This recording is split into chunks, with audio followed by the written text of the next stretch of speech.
Class 5 के बच्चों को हिंदी के व्याकरण किताब में एक चैप्टर पढ़ाया जा रहा है, काल।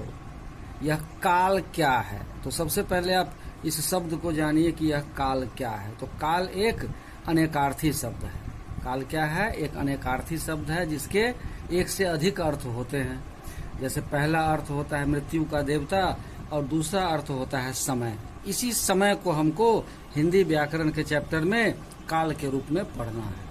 अब इसको जानने के लिए हमें कुछ अलग अलग शब्दों को भी जानना होता है। मुख्य रूप से इसको समय को जानने के लिए हमें पिछले चैप्टर में जो हमने पढ़ाया क्रिया, इस क्रिया के शब्द को जानना जरूरी हो जाता है, क्योंकि क्रिया का शब्द ही वह शब्द है जो हमें काल की पूरी जानकारी देता है।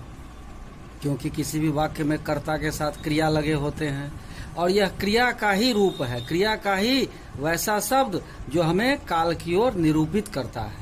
अब देखते हैं क्रिया को। सबसे पहले तो क्रिया को देखते हैं तो रहा है, जिसमें मान लिया खेल रहा है, एक शब्द है। दूसरा शब्द है खेल चुका है, खेल चुका है।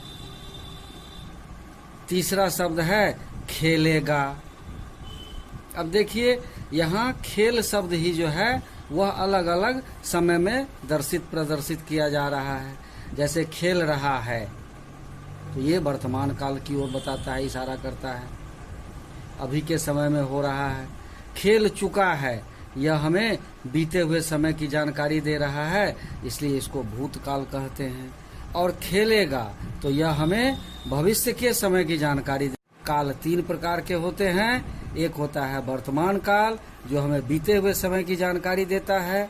दूसरा होता है भूतकाल जो हमें खेल रहा है वर्तमान काल, खेल चुका है भूतकाल जो हमें बीते हुए समय की जानकारी देता है, और खेलेगा यह है भविष्यत काल जो हमें आने वाले समय की जानकारी देता है।